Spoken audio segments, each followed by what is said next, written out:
Hey, Jinam. So, in order to answer this exercise, and I don't know how familiar you are already with the different equations of the conic sections and stuff like this. So, I hope I'm not over explaining, but you have to remember several things. So, first of all, you need to identify that this type of equation that it's being given to you, it's one of the so-called canonical equations. All right, so the canonical equations are like these ones, where all of them are in terms of an h and a k, and those are actually the coordinates of the vertex. All right, now we're going to get in a little while of how you can find the focus through the vertex, but we have to take it like easy and step by step. So first of all, you have to see that depending of the variable that is elevated to the that is squared. So for example, in this case, if you were to expand this binomial, you would find that the y is going to be squared, right? Now, what does that mean? Well, that means, according to the canonical equations, that you have in this exercise a horizontal parabola, right? So the horizontal parabola is one of those, one of these over here. And as you can see, here you can see that the y is going to be squared in both cases. Now, what's the difference between both of them? Well, the p factor. And the p factor is going to tell you which way your parabola is pointing to. So, for example, if the p factor, p is greater than 0, then the parabola is pointing to the right, over there. And if p is less than 0, then the parabola is pointing to the left. Now, we're going to see what this means with your particular exercise. So in this specific exercise, well, first of all, we know that this is a canonical equation because it's been given in the form of y minus k squared equals 4p times x minus h. Now, there are a couple of tricky things over here. So first of all, the k is, I mean, you can just see that the k is equals to. There you go, k equals to. However, the h is not so easy. Why? Because of the sign. So you have to pay really close attention over here because the original canonical formula has a minus, all right? And in our exercise, we have a plus sign. And this is going to be very important because of this reason. So first of all, let's see what can we do about that plus sign. So imagine that we have x plus 3, and we're going to analyze this all over here, you know, without watching very much of all the rest, because we are just interested in this sign. So how could you change this sign into a minus sign instead of a plus? So we could have the minus of the canonical formula. Well, you could just write it like this: x minus 3. So remember that minus times minus is going to give you a plus sign. And this is important because this way, then you can compare it to the x minus h formula. So again, this minus of the formula, we can see it now over here, which means that h is actually minus 3. So we can conclude that h equals minus 3. Now, why is this really important? And you have to really pay attention to your signs. Well, because h and k are the coordinates of the vertex in all of the cases, okay? So whenever you see h and k when you're working with conicals, it's going to mean that is the vertex of that specific conical. And so the sign, if you were to think that h was just directly 3, then you would be wrong, and your vertex would be on a completely different side of your Cartesian plane. All right. Now, next thing that you are going to need with this, what the hell is the p factor? All right. So whenever you have any sort of parabola, it doesn't matter. But all right, let's going to focus on this specific exercise. So we know that the y that makes this a horizontal parabola, right? Now over here, the 4p. What's going on? So 4 should be this 4p. But in this case, the only way that this is going to work is if p equals 1, all right? So let me write it over here. So we have 4 times x plus 3, and we're comparing this to 4p times x minus h. So we know what happened with the h and the 3, all right? So that's done. And in this case, you always, I mean, what this means, the 4p, it means that you will always have a number that is a multiple of 4, right? So the only way that you could have this 4 would be if p equals 1, right? So 4 times 1 is 4. Now, this is going to be very useful in any case. So, for example, let's change a little bit the exercise. So imagine that you have, I don't know, maybe 32. So this 32, you have to convert it in a 4p form, right? So the only way that you are going to have a 4 times something, well, in this case, it would be 4 times 8, right? Because, well, 4 times 8 equals 32. So if I have changed this number to 32, it would mean that the p will necessarily be 8, right? Because the p is whatever number that you are multiplying times 4. This 4 is part of the canonical formula, so it has to be every time it has to be over there, right? So for example, if you had a different exercise, I don't know, let's say minus 16, and you're going to see why I'm trying to explain the negative number. So let's say that you have minus 16 times x plus 3. All right, so the canonical formula says that this minus 16 must be or must come from a 4 times p, all right?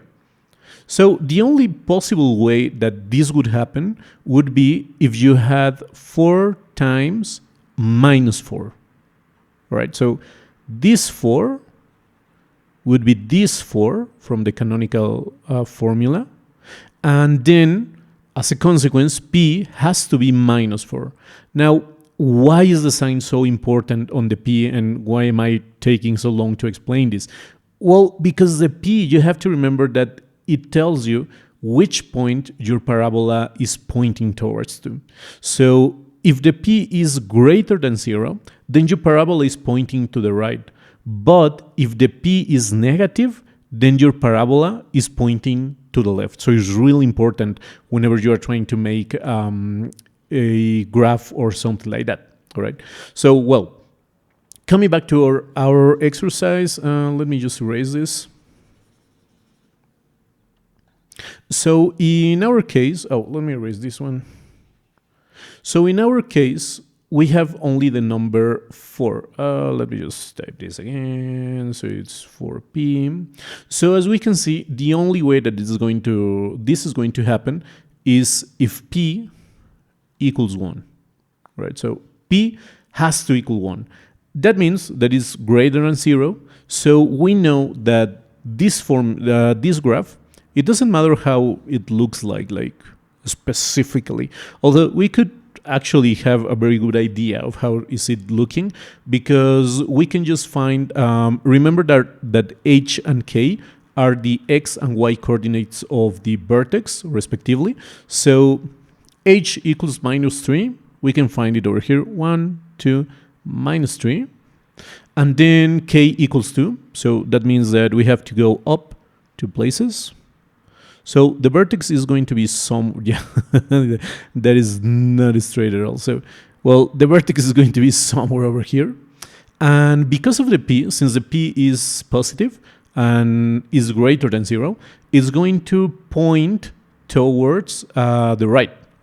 So remember, it's over here. P greater than 0, then the parabola is pointing to the right. Okay, now, why did we need the P to find our focus? Well, the P has to do with another thing that is called the directrix. Directrix. I don't know if you have already seen that. So the directrix is like, imagine that there is maybe you could call it like some sort of base of the parabola, all right? And this line, this red line, would be the directrix. So this would be like its base, directrix. Now, the P is really important because the distance from the vertex to the directrix, that is the P. That means that we have a distance of 1 towards the directrix, but it's also the same distance to the focus. Oh, so finally we're getting somewhere to the focus. So it's going to be a distance of 1. Yeah, and this is not made to scale, you know, you can see the scale of 1 unit over here, and then all of this is also 1 unit, so this is not made to scale, but I hope that the idea is like clear about the distance, right? So that is the P. And over here is going to be the focus. Now, what is going on with the focus then? So as you can see, the focus has to be at the same height of the vertex. It has to be. I mean, you can have a parabola pointing to the right, and let's say that the focus would be here, right? That would make no sense at all. Or it wouldn't make any sense at all also if the focus was on the other side. So if by some reason, someday you find that the parabola is pointing to the right, but the focus is outside of the parabola, then that means that you did something wrong either with your P, all right? Or maybe you interpreted wrong the canonical equation and you saw it like, I don't know, maybe you mix it up with the x that should be a squared and you thought that it was another one. Although what that would mean is that your focus would be, for example, on the top of your parabola, right? So the focus always has to be inside of the parabola. And as we have seen it, so it's the same distance. So from here it's P, and from here to the directrix is P. So that is the importance of the P factor. So as we were saying, it has to have the same height, right, than the vertex. So we already have the height, which was 2, right, 2. So the y coordinate is 2. And now, what's going on with the x coordinate? Well, you can just sum it. So if the vertex has a coordinate, let's put it here, that vertex is on 2, minus 3, 2, minus 3, then you just have to sum 1 unit to the right on the x-axis, right? So, oh my God, what did I do? I wrote this the other way around. I'm so sorry about this. I didn't have a good night of sleep, so maybe I'm doing too many errors today. All right, so the vertex is h, which is minus 3, comma, k, which is 2. There you go. Now we're talking. All right, so the height, I didn't, all right, so my height was right. And now we only have to sum 1 unit to the right to minus 3. So minus 3 plus 1 is minus 2. And there you go. This is your focus. So you could also just remember all of the formulas related with the parabola, but they are a lot. And the more difficult and the more advanced you are in your course is going to be a little bit weirder how you have to analyze all of this. And also they look really similar, right? So for example, the focus in the horizontal parabolas, you have to sum P with H, right? However, in the vertical, you have to sum P with K, all right? And also, when you're trying to find the directrix, you have a little bit different formulas because here is going to be h minus p, and on the other side it's going to be k minus p for the vertical parabolas. And you also have to remember the specific canonical equation for either horizontal parabolas or vertical parabolas. So if you're trying to do everything by heart and trying to memorize everything, it's going to be really easy to mix things up and not remembering if you had to, for example, to sum h plus p, or was it k plus p, and was it for the horizontal or was it for the vertical parabola? So that could be a problem. So that's why I took all the time to explain everything about the focus, because if you're starting to see this kind of geometry, then it's going to be getting a little bit wild, especially with ellipses and hyperboles and stuff like that. So, well, I hope it helps. And I hope that my wonky English wasn't so bad to make this clear. So good luck.